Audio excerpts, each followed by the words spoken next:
ನಮಸ್ಕಾರ, ರಿವ್ಯೂ ಚಾನೆಲ್ಗೆ ಸ್ವಾಗತ. ನಾನು ಸೌಖ್ಯ ಗಾಂವ್ಕರ್. ಇದು ರಾಜ್ಯ ಬಿಜೆಪಿಗೆ ಸಂಬಂಧಪಟ್ಟಂತಹ ಮಹತ್ವದ ಬೆಳವಣಿಗೆ. ಅಧ್ಯಕ್ಷ ಸ್ಥಾನಕ್ಕೆ ಸಂಬಂಧಪಟ್ಟಂತೆ ಬಿಜೆಪಿ ಹೈಕಮಾಂಡ್ ನಿಂದ ಮಹತ್ವದ ತೀರ್ಮಾನ. ರಾಜ್ಯದಲ್ಲಿ ಒಂದು ಬಣ ಸಿಡಿದೆದ್ದ ಬೆನ್ನಲ್ಲೇ ಮೀಟಿಂಗ್ಗಳು, ಬೇರೆ ಬೇರೆ ರೀತಿಯ ಬಹಿರಂಗ ಸಂದೇಶಗಳು, RSS ಮೀಟಿಂಗ್ ಆಯ್ತು. ಇದೆಲ್ಲದರ ಬೆನ್ನಲ್ಲೇ ಹೈಕಮಾಂಡ್ ನಿಂದ ಎರಡು ಅತಿ ದೊಡ್ಡ ತೀರ್ಮಾನಗಳಾಗಿವೆ. ರಾಜ್ಯ ನಾಯಕತ್ವಕ್ಕೆ ಸಂಬಂಧಪಟ್ಟಂತೆ ಅದನ್ನೇ ಮುಂದೆ ಇರ್ತಿದೀವಿ. ಜೊತೆಗೆ ಹೈಕಮಾಂಡ್ ಈ ತೀರ್ಮಾನ ತಗೊಂಡಿರೋ ಹೊತ್ತಲ್ಲಿ ರಾಜ್ಯ ಬಿಜೆಪಿಯಲ್ಲಿ ನಡೀತಾ ಇರುವ ಈ ಅಚ್ಚರಿಯ ಬೆಳವಣಿಗೆಗೆ ಕಾರಣ ಯಾರು? ಹಾಗಾದ್ರೆ ಒನ್ ಬೈ ಒನ್ ನೋಡ್ತಾ ಹೋಗೋಣ.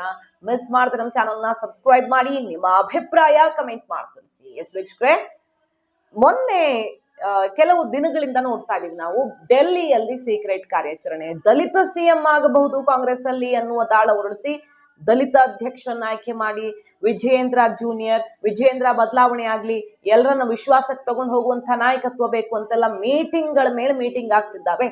ಅಂದ್ರೆ ಯಾರು ಸೋತಿದ್ದಾರೆ, ಯಾರಿಗೆ ಅವಕಾಶ ಸಿಕ್ಕಿಲ್ಲ, ಮತ್ತು BSY ವಿಜಯೇಂದ್ರ ವಿರೋಧಿಗಳು ಒಂದಾಗಿ ಒಂದು ಟೀಮ್ ಮಾಡಿ ಸೆಡ್ ಹೊಡೆಯೋ ಪ್ರಯತ್ನ ಆಗ್ತಿದೆಯಲ್ಲ. ಈ ಹೊತ್ತಲ್ಲಿ ಬಿಜೆಪಿ ಹೈಕಮಾಂಡ್ ನಿಂದ ಎರಡು ಮಹತ್ವದ ತೀರ್ಮಾನಗಳಾಗಿರೋದು. ಒನ್ ಬೈ ಒನ್ ನೋಡ್ತಾ ಹೋಗೋಣ. ಮೊದಲ ಬೇಡಿಕೆ ಇದ್ದಿದ್ದೇನು? ಅತೃಪ್ತರ ಬಣದಿಂದ ವಿಜಯೇಂದ್ರ ಕೆಳಗಿಳಿಸ್ಬೇಕು ಅಂತ. RSS ಮೀಟಿಂಗ್ ನಲ್ಲಿ ಒತ್ತಡ ಹೇರೋ ಪ್ರಯತ್ನ ಆಯ್ತು. RSS ಮೀಟಿಂಗ್ ನಲ್ಲಿ ಅಸಮಾಧಾನ ಏನೇ ಇರಲಿ, ಎರಡೂ ಕಡೆಯಿಂದ ಹೊಂದ್ಕೊಂಡು ಹೋಗಬೇಕು, ವಿಶ್ವಾಸಕ್ಕೆ ತಗೊಂಡು ಹೋಗಬೇಕು ಅಂತ ಮೆಸೇಜ್ ಕೊಟ್ಟು ಈ ಮೀಟಿಂಗ್ ನಲ್ಲಿ ಆಗಿದ್ದು ಹೊರಗಡೆ ಬರಬಾರದು ಅಂತ ಹೇಳಿದ ಮೇಲೂ ಮೀಡಿಯಾಗಳ ಮುಂದೆ ಸ್ಟೇಟ್ಮೆಂಟ್ ಕೊಟ್ಟಿದ್ದಾಯ್ತು. ಅದಾದ ಮೇಲೂ ಮತ್ತೆ BSY ವಿಜಯೇಂದ್ರ ವಿರುದ್ಧ ರಮೇಶ್ ಜಾರಕಿಹೊಳಿ, ಯತ್ನಾಳ್ ಅವರ ವಾಗ್ದಾಳಿ ಮುಂದುವರಿತಿದೆ. ವಿಜಯೇಂದ್ರ ಜೂನಿಯರ್ ಅವರನ್ನ ಒಪ್ಕೊಳ್ಳೋಕೆ ಸಾಧ್ಯವೇ ಇಲ್ಲ ಅಂತ ಸೆಡ್ ಹೊಡೆಯೋ ಪ್ರಯತ್ನ ಆಗ್ತಿದೆ. RSS ಗೂ ಡೋಂಟ್ ಕೇರ್ ಅನ್ನುವಂತೆ ರಾಜ್ಯ ನಾಯಕರು ನಡ್ಕೊಳ್ತಿರೋ ಹೊತ್ತಲ್ಲಿ ಹೈಕಮಾಂಡ್ ನಿಂದ ಮಹತ್ವದ ತೀರ್ಮಾನ ಏನಪ್ಪಾ ಅಂತ ಕೇಳಿದ್ರೆ, ಅಧ್ಯಕ್ಷ ಸ್ಥಾನದಿಂದ ವಿಜಯೇಂದ್ರ ಬದಲಾವಣೆ ಅಸಾಧ್ಯ. ಆ ಆಲೋಚನೆಯನ್ನ ಬಿಟ್ಟು ಬಿಡಿ, ಇಲ್ಲಿಗೆ ನಿಲ್ಲಿಸ್ಬಿಡಿ, ಬದಲಾವಣೆ ಅಸಾಧ್ಯ ಅಂತ ಹೈಕಮಾಂಡ್ ನಿಂದ ಅಂತಿಮ ಸಂದೇಶ ಬಂದಿರೋದು. ಆದ್ರೆ ಒಂದು ಬದಲಾವಣೆ ಮಾಡೋಕೆ ಯೋಚನೆ ಮಾಡ್ತಿದೆ, ಕೋರ್ ಕಮಿಟಿ ಪುನರ್ರಚನೆ ಮಾಡುವುದು. ಈಗ ಎಲ್ಲರ ಬೇಡಿಕೆ ಇದ್ದಿದ್ದೇನು? ಇಲ್ಲಿ ಟೀಮ್ ಸರಿ ಇಲ್ಲ, ಯಾರ್ಯಾರು ಜವಾಬ್ದಾರಿಯುತ ಸ್ಥಾನದಲ್ಲಿ ಇದ್ದಾರೋ ಅವರು ಪದಾಧಿಕಾರಿಗಳ ನೇಮಕಾತಿಯಲ್ಲಿ ಒಂದಿಷ್ಟು ಗೊಂದಲಗಳಾಗಿವೆ, ಬೇಕಾದವರು ಕೊಟ್ಟಿದ್ದಾರೆ, ಇಂಥದ್ದೆಲ್ಲ ಇದೆಯಲ್ಲ. ಸೊ ಕೋರ್ ಕಮಿಟಿ ಪುನರಚನೆ ಮಾಡೋದು, ಪಕ್ಷದ ವ್ಯವಸ್ಥೆ ಸರಿಪಡಿಸೋದಕ್ಕೆ ಕೋರ್ ಕಮಿಟಿ ಪುನರಚನೆಗೆ ಮಾತ್ರ ವರಿಷ್ಠರು ಒಪ್ಪಿಕೊಂಡಿದ್ದಾರೆ, ಹಸಿರು ನಿಶಾನೆ ತೋರಿಸಿದ್ದಾರೆ.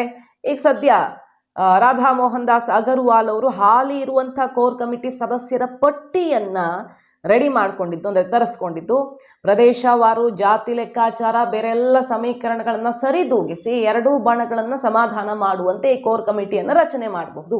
ಅದಕ್ಕೆ ಮಾತ್ರ ಈಗ ಹೈಕಮಾಂಡ್ ಒಪ್ಪಿಕೊಂಡಿದ್ದು, ಅಧ್ಯಕ್ಷರ ಬದಲಾವಣೆ ಇಲ್ಲವೇ ಇಲ್ಲ ಅನ್ನೋ ಫೈನಲ್ ಮೆಸೇಜ್ ಕೊಟ್ಟಿದೆ. ಈ ಹೊತ್ತಲ್ಲಿ ಕುತೂಹಲಕಾರಿ ಬೆಳವಣಿಗೆ ರಾಜ್ಯ ಬಿಜೆಪಿಯಲ್ಲಿ. ಹಾಗಾದ್ರೆ ಸಿಡಿದೆದ್ದಿರುವ ಟೀಮ್, RSS ಹೇಳಿದ ಮೇಲೂ, ಬಿಜೆಪಿ ಹೈಕಮಾಂಡೇ ಹೇಳಿದ ಮೇಲೂ ಇಂತಹ ಹೇಳಿಕೆಗಳನ್ನು ಓಪನ್ ಆಗಿ ಕೊಡುವಷ್ಟು ಧೈರ್ಯ ಕೆಲವು ನಾಯಕರಿಗಿದೆ ಅಂದ್ರೆ ಏನಿದ್ರ ಅರ್ಥ ಮತ್ತು ಇದರ ಹಿಂದೆ ಯಾರಿದ್ದಾರೆ? ಮೂಲಗಳ ಮಾಹಿತಿಯ ಪ್ರಕಾರ ರೆಬೆಲ್ಸ್ ಬೆನ್ನಿಗೆ ಡೆಲ್ಲಿ ಮೂಲದ ಒಬ್ರು ಪ್ರಮುಖ ನಾಯಕರೇ ಇದ್ದಾರೆ ಅಂತ ಚರ್ಚೆ ಶುರುವಾಗಿದೆ.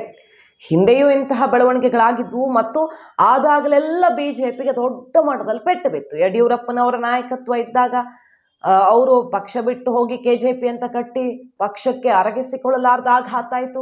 ಆಮೇಲೆ ಮೋದಿಯವರು ಪ್ರಧಾನಿ ಅಭ್ಯರ್ಥಿ ಆದಾಗ ಯಡಿಯೂರಪ್ಪನವರು ವಾಪಸ್ ಬರಲೇಬೇಕು ಅನ್ನೋ ಕಂಡೀಷನ್ ಹಾಕಿ ಕರ್ಕೊಂಡು ಬಂದ್ರು. ಪಕ್ಷಕ್ಕೆ ಮತ್ತೆ ಬಲ ಬಂತು, ಮತ್ತೆ ಅಧಿಕಾರಕ್ಕೆ ತಂದಿದ್ದಾಯ್ತು. ಅದಾದ ಬಳಿಕ ಯಡಿಯೂರಪ್ಪನವ್ರನ್ನ ಮಧ್ಯದಲ್ಲಿಯೇ ಕೆಳಗಿಳಿಸಿದ್ದು. ಆ ಬೆಳವಣಿಗೆ ಇಮ್ಮಿಡಿಯೇಟ್ ಎಫೆಕ್ಟ್ ಏನಾಯ್ತು? 23 ಚುನಾವಣೆಯಲ್ಲಿ ಬಿಜೆಪಿ ಡಬಲ್ ಡಿಜಿಟ್ಗೆ ಇಳಿಬೇಕಾಯ್ತು. ಅಂದ್ರೆ ಕಾಂಗ್ರೆಸ್ ಚಾನ್ಸ್ ಇದ್ದಿದ್ದೆ, ಪ್ರತಿ ಅವಧಿಯಲ್ಲೂ ಸರ್ಕಾರ ಚೇಂಜ್ ಆಗತ್ತೆ ಅನ್ನೋ ತರ ಇದ್ರು. ಬಿಜೆಪಿ JDS ಸೇರ್ಕೊಂಡು ಒಂದು ಪ್ರಯತ್ನ ಮಾಡೋದಕ್ಕೆ ಅವಕಾಶ ಇತ್ತು. ಕಾಂಗ್ರೆಸ್ ದೊಡ್ಡ ಪಕ್ಷವಾಗಿ ಹೊರಹೊಮ್ಮಿದ್ರು ಕೂಡ ಇಷ್ಟು ದೊಡ್ಡ ಬಹುಮತ 136 ನಂಬರ್ಗೆ ಹೋಗಿ ನಿಲ್ಲುವಂಥ ಸಾಧ್ಯತೆ ಕಡಿಮೆ ಇರ್ತಾ ಇತ್ತು. ಮೈತ್ರಿಗಾದ್ರೂ ಒಂದು ಆಪ್ಷನ್ ಉಳ್ಕೊಂಡಿರ್ತಿತ್ತು, JDS BJP ಸೇರಿ ಏನಾದರೂ ಮಾಡಬಹುದಾ ಅನ್ನೋದಕ್ಕೆ. ಆದರೆ ಕಾಂಗ್ರೆಸ್ ಬಹಳ ಸ್ಟ್ರಾಂಗ್ ಆಗಿ ಮತ್ತೊಮ್ಮೆ ಗಟ್ಟಿಯಾಗಿ ನಿಲ್ಲೋದಕ್ಕೆ ಕಾರಣ ಆಯಿತು. ಈ ಬಿಸಿ ಹೈಕಮಾಂಡ್ಗೆ ಮುಟ್ತಾ ಇದ್ದ ಹಾಗೆ ಮತ್ತೆ ಎಚ್ಚೆತ್ತುಕೊಂಡಂತಹ ಬಿಜೆಪಿಯ ವರಿಷ್ಠರು ಯಡಿಯೂರಪ್ಪನವ್ರಿಗೆ ಮಣೆ ಹಾಕಿದ್ರು. ಪ್ರಚಾರದಿಂದ ಹಿಡಿದು ಸಂಸದೀಯ ಮಂಡಳಿ ಅದು ಇದು ಎಲ್ಲೆಲ್ಲಿ ಜವಾಬ್ದಾರಿಗಳಿದೆಯೋ ಅದೆಲ್ಲವನ್ನು ಯಡಿಯೂರಪ್ಪನವ್ರ ನಾಯಕತ್ವದಲ್ಲಿ ಅನ್ನೋ ರೀತಿ ವಹಿಸಿಕೊಟ್ಟಿದ್ದಾಯಿತು. ಮತ್ತೊಮ್ಮೆ 24ರ ಲೋಕಸಭಾ ಚುನಾವಣೆಯಲ್ಲಿ ಅದು ಪ್ರೂವ್ ಆಯಿತು. ಇಡೀ ದೇಶದಲ್ಲಿ ಬಿಜೆಪಿ ಅನಿರೀಕ್ಷಿತ ಫಲಿತಾಂಶವನ್ನು ಪಡ್ಕೊಂಡಾಗಲೂ ಕೂಡ ಕರ್ನಾಟಕದಲ್ಲಿ ಬಿಜೆಪಿಗೆ ಸಮಾಧಾನಕರ ಫಲಿತಾಂಶ ಬಂತು. 19ರ ಗಡಿಗೆ ಹೋಗಿ ನಿಲ್ತು ಮತ್ತು ಮೈತ್ರಿ ಲೆಕ್ಕಾಚಾರ ನೋಡಿದ್ರೆ 20 ಕ್ರಾಸ್ ಆಗಿದ್ದು ಆಯಿತು. ಸೊ ಮತ್ತೊಮ್ಮೆ BSY ಮತ್ತು ವಿಜಯೇಂದ್ರ ಮೋದಿ ಕೈ ಬಲಪಡಿಸೋದಿಕ್ಕೆ ಕೊಡುಗೆಯನ್ನು ಕೊಟ್ಟಂಗಾಯ್ತು. 24ರ ಚುನಾವಣೆಯಲ್ಲಿ ಮೋದಿ ಅಧಿಕಾರಕ್ಕೆ ಏರೋದಕ್ಕೆ ಕರ್ನಾಟಕದಿಂದ ಬಿಜೆಪಿ ಕೊಡುಗೆ ಕೊಟ್ಟಂಗಾಯ್ತು. ಇಷ್ಟೆಲ್ಲ ಆದ ಬಳಿಕವೂ ಹೈಕಮಾಂಡ್ನಿಂದ ಕಟ್ಟುನಿಟ್ಟಿನ ಸೂಚನೆ, RSS ಕಿವಿ ಹಿಂಡಿದ ಮೇಲೂ ಕೂಡ ಯತ್ನಾಳ್ ರಮೇಶ್ ಜಾರಕಿಹೊಳಿ ಅವರ ಅಬ್ಬರ ಕಡಿಮೆ ಆಗ್ತಿಲ್ಲ ಅಂದರೆ ಏನಿದ್ರ ಔಚಿತ್ಯ? ಯಾರು ಆ ಬಿಗ್ ಲೀಡರ್? ಡೆಲ್ಲಿಯಿಂದ ಆಡಿಸ್ತಾ ಇರುವಂತಹ ಸೂತ್ರಧಾರ ಅನ್ನೋದೇ ಈಗ ಕುತೂಹಲಕ್ಕೆ ಕಾರಣ ಆಗಿದೆ. ಇದರ ಎಫೆಕ್ಟ್ ಯಾರಿಗಾಗತ್ತೆ? ಸಿದ್ದರಾಮಯ್ಯನವ್ರಿಗೆ ಬಿಜೆಪಿ ಬಿಗ್ ಗಿಫ್ಟ್ ಕೊಡ್ಲಿದೆಯಾ, ಅಥವಾ ಕಾಂಗ್ರೆಸ್ಗೆ ರಾಜ್ಯದ ಕೈ ನಾಯಕರಿಗೆ ಬಿಗ್ ಗಿಫ್ಟ್ ಕೊಡುತ್ತಾ ಹಿಂಗೆ ಮಾಡ್ಕೊಂಡು ಹೋದ್ರೆ? ಈಗ ನೆಕ್ಸ್ಟ್ 28ರ ಚುನಾವಣೆಯಲ್ಲಿ ಸಹಜವಾಗಿ ಕರ್ನಾಟಕದ ಒಂದು ಅಲಿಖಿತ ನಿಯಮ ಅಂದರೆ ಪ್ರತಿ ಬಾರಿ ಸರ್ಕಾರ ಚೇಂಜ್ ಆಗೋ ಚಾನ್ಸ್ ಇರುತ್ತೆ, ಅಥವಾ ಒಂದು ಪಕ್ಷ ಅಧಿಕಾರದಲ್ಲಿದ್ದವರು ಮುಂದಿನ ಚುನಾವಣೆ ಅಷ್ಟೊತ್ತಿಗೆ ಬಲ ಕಳ್ಕೊಳ್ತಾರೆ. ಸೊ ಇರೋ ಚಾನ್ಸ್ ಯಾರಿಗೆ? ಬಿಜೆಪಿಗೆ. ಹೀಗಿರುವಾಗ ನಾಯಕತ್ವವೇ ಇಲ್ಲದಂತೆ ಮಾಡುವ ಉದ್ದೇಶವಾಯಿತು. ಹಾಗಾದ್ರೆ ವಿಜಯೇಂದ್ರ ಕೆಳಗಿಳಿಸೋದೇ ಹೋದಾದ್ರೆ, ವಿಜಯೇಂದ್ರ ಬೇಡ ಅನ್ನೋದಾದ್ರೆ ಬೆಸ್ಟ್ ಯಾರು, ಆಯ್ಕೆ ಯಾರು ಅನ್ನೋ ಪ್ರಶ್ನೆ ಬರುತ್ತೆ. ಯತ್ನಾಳ್ ಅವ್ರನ್ನ ಒಪ್ಪಿಕೊಳ್ಳೋದಕ್ಕೆ ಅವ್ರ ಜೊತೆ ಮೀಟಿಂಗ್ ಅಲ್ಲಿ ಕೂತಿರೋರೇ ರೆಡಿ. ಅಧಿಕಾರ ಇಲ್ಲದಿದ್ದಾಗ್ಲೂ ಯಾರ ಮಾತನ್ನೂ ಕೇಳದೆ ತನ್ನದೇ ದಾರಿ ಅಂತ ಹೊರಟಿರೋ ಯತ್ನಾಳ್ ಅವ್ರಿನ ಅಧಿಕಾರ ಸಿಕ್ಕಿಬಿಟ್ರೆ ಏನಾಗಬಹುದು ಅನ್ನೋದ್ರ ಐಡಿಯಾ ಎಲ್ಲಾರ್ಗೂ ಇರೋದ್ರಿಂದ ವಿಜಯೇಂದ್ರ ಕಾಲೆಳೆಯೋದಿಕ್ಕೆ ಯತ್ನಾಳ್ ಧ್ವನಿ ಬೇಕಾಗಿದೆಯೇ ಬಿಟ್ರೆ ಯತ್ನಾಳ್ ಗದ್ದುಗೆಗೆ ಏರೋದನ್ನು ಯಾರು ಬಯಸ್ತಿಲ್ಲ. ಒಬ್ರು ಲಿಂಬಾವಳಿ ಆಗ್ಲಿ ಅಂತಾರೆ, ಇನ್ನೊಬ್ರು ಯತ್ನಾಳ್ ಆಗ್ಲಿ ಅಂತಾರೆ. CT ರವಿ ಅವರ ಹೆಸರು ಬರುತ್ತೆ, ಅಧ್ಯಕ್ಷರ ಬದಲಾವಣೆ, ಪ್ರತಿಪಕ್ಷ ನಾಯಕನ ಬದಲಾವಣೆ, ಹೀಗೆ ಗೊತ್ತು ಗುರಿ ಇಲ್ಲದೆ ಈ ಬಂಡಾಯ ಕಾರ್ಯಕ್ರಮ ನಡೀತಾ ಇದೆಯಲ್ಲ, ಅದು ಪಕ್ಷಕ್ಕೆ ಎಷ್ಟು ಕಾಸ್ಟ್ಲಿ ಆಗಬಹುದು ಅನ್ನೋದೇ ಇಲ್ಲಿ ಎದ್ದಿರುವಂತಹ ಪ್ರಶ್ನೆ. ರಾಜ್ಯ ಬಿಜೆಪಿಯಲ್ಲಿ ಕಾರ್ಯಕರ್ತರು ಈಗ ಗೊಂದಲಕ್ಕೆ ಜಾರದಂತಾಗಿದೆ. ಸದಸ್ಯತ್ವ ಅಭಿಯಾನ ನಡೀತಾ ಇದೆ. ಬಿಜೆಪಿಯಲ್ಲಿ ಆಗ್ತಿರುವ ಆಂತರಿಕ ಕಲಹದಿಂದ ಅದ್ರ ಮೇಲೂ ಪರಿಣಾಮ ಆಗುತ್ತೆ. ಈಗ ತಕ್ಕ ಮಟ್ಟಿಗೆ ಒಳ್ಳೆ ರೆಸ್ಪಾನ್ಸ್ ಸಿಗ್ತಿದೆ ಅಂತ ಹೈಕಮಾಂಡು ಖುಷಿಯಾಗಿದೆ. ಆದರೆ ನಾಯಕತ್ವದ ವಿಚಾರದಲ್ಲಿ ಪದೇ ಪದೇ ಬಿರುಗಾಳಿ ಹೇಳ್ತಾ ಇದ್ರೆ ಕಾರ್ಯಕರ್ತರು ಅಥವಾ ಬಿಜೆಪಿಯ ಜೊತೆಗೆ ನಿಲ್ಲೋದಕ್ಕೆ ಬಯಸ್ತಾ ಇರೋರು ಗೊಂದಲಕ್ಕೀಡಾಗಬೇಕಾಗತ್ತೆ. ಸೊ ಮುಂಬರುವಂತಹ ಪಾಲಿಕೆ ಚುನಾವಣೆ, ಎಲ್ಲ ಲೋಕಲ್ ಬಾಡಿ ಎಲೆಕ್ಷನ್, ಜಿಲ್ಲಾ ಪಂಚಾಯತ್, ತಾಲೂಕ್ ಪಂಚಾಯತ್ ಎಲ್ಲದರಲ್ಲಿಯೂ ಕೂಡ ಬಿಜೆಪಿಗೆ ದೊಡ್ಡ ತಲೆನೋವಾಗಿ ಪರಿಣಮಿಸಬಹುದು. ಈ ಸಮಸ್ಯೆಗೆ ಫುಲ್ ಸ್ಟಾಪ್ ಹಾಕದೆ ಹೋದ್ರೆ ಈಗ ನಿರ್ಧಾರ ಅಂತೂ ತಿಳಿಸಿದೆ ಹೈಕಮಾಂಡ್, ಬದಲಾವಣೆ ಇಲ್ಲ, ವಿಜಯೇಂದ್ರ ಅಧ್ಯಕ್ಷರಾಗಿ ಮುಂದುವರಿತಾರೆ, ಈ ಪ್ರಯತ್ನವನ್ನೇ ಕೈ ಬಿಟ್ಟುಬಿಡಿ ಅಂತ. RSS ಮೀಟಿಂಗ್ ಅಲ್ಲಿ ಎರಡೂ ಬಣದವರಿಗೆ ಬುದ್ಧಿ ಹೇಳಿದ್ರು ಕೂಡ ವಿಜಯೇಂದ್ರ ಬದಲಾವಣೆ ಇಲ್ಲ ಅನ್ನೋದನ್ನ ಕ್ಲಿಯರ್ ಮಾಡಿದ್ದಾಗಿದೆ. ಇಷ್ಟಾದ ಮೇಲೂ ಮಾತಾಡ್ತಿರೋರ ಕಿವಿ ಹಿಂಡ್ತಾ ಇಲ್ಲ ಯಾಕೆ?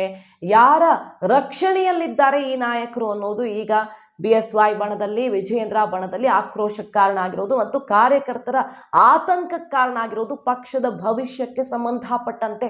ಈಗ ಫಾರ್ ಎಕ್ಸಾಂಪಲ್ ರಮೇಶ್ ಜಾರಕಿಹೊಳಿ ಅವ್ರ ವಿಚಾರ, ಅವ್ರು ಏನ್ ಹೇಳ್ತಾರೆ, ಅನಂತಕುಮಾರ್ ಅವರ ಕಾಲದಲ್ಲಿ ಇದ್ದಂಗೆ ಈಗಿಲ್ಲ ಅಂತಾರೆ. ಇದೊಂದು ರೀತಿಯಲ್ಲಿ ತಮಾಷೆ ತರ ಕಾಣಿಸ್ತಿದೆ.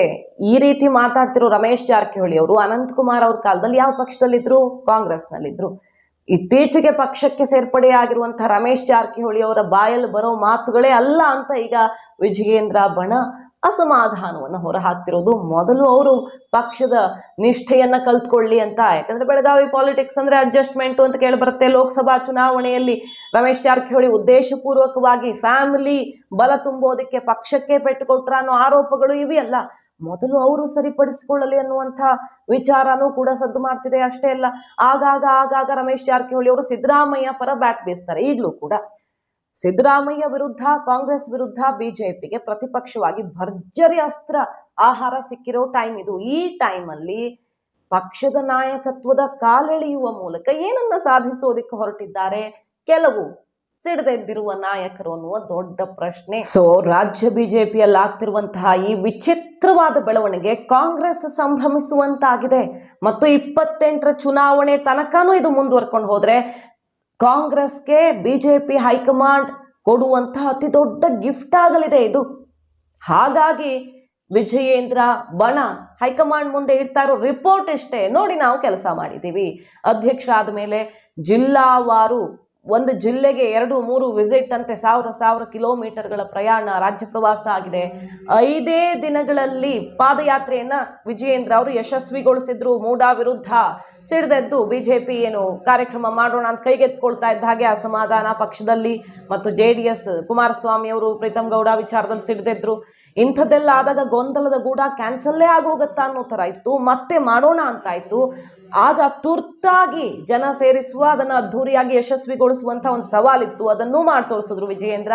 ಈಗ ಸದಸ್ಯತ್ವ ಅಭಿಯಾನವನ್ನು ಯಶಸ್ವಿಯಾಗಿ ಮಾಡ್ತಿದ್ದಾರೆ.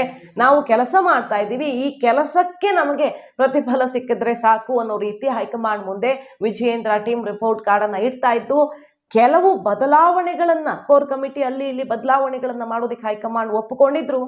ವಿಜಯೇಂದ್ರ ಬದಲಾವಣೆ, ಅಧ್ಯಕ್ಷ ಸ್ಥಾನಕ್ಕೆ ಮತ್ತೊಬ್ಬರನ್ನ ತರೋದು ಅನ್ನುವ ವಿಚಾರಕ್ಕಂತೂ ಈಗ ಫುಲ್ ಸ್ಟಾಪ್ ಇಟ್ಟಿರೋದು ರಾಜ್ಯ ಬಿಜೆಪಿಯಲ್ಲಿ. ಈಗ ಸದ್ಯಕ್ಕೆ ಗಮನ ಸೆಳೆತಿರುವ ಬೆಳವಣಿಗೆ. ಸೊ ಬಿಜೆಪಿ ಹೈಕಮಾಂಡ್ ಈಗಲಾದ್ರೂ ಎಚ್ಚೆತ್ತುಕೊಂಡು ಸಿಡಿದೆದ್ದವರಿಗೆ ಪಾಠ ಮಾಡುತ್ತೋ ಅಥವಾ ಹೀಗೆ ಯಾರದ್ದೋ ಕೃಪಾಶೀರ್ವಾದದಲ್ಲಿ ಅಬ್ಬರಿಸ್ತಾ ಇರೋ ನಾಯಕರಿಗೆ ಲಗಾಮು ಹಾಕದೆ ಕಾಂಗ್ರೆಸ್ಗೆ ಬಲವನ್ನ ತುಂಬಿಕೊಂಡು ಹೋಗುತ್ತೋ ಅನ್ನೋದು ಮಾತ್ರ ಗಮನ ಸೆಳಿತಾ ಇರೋ ಬೆಳವಣಿಗೆ.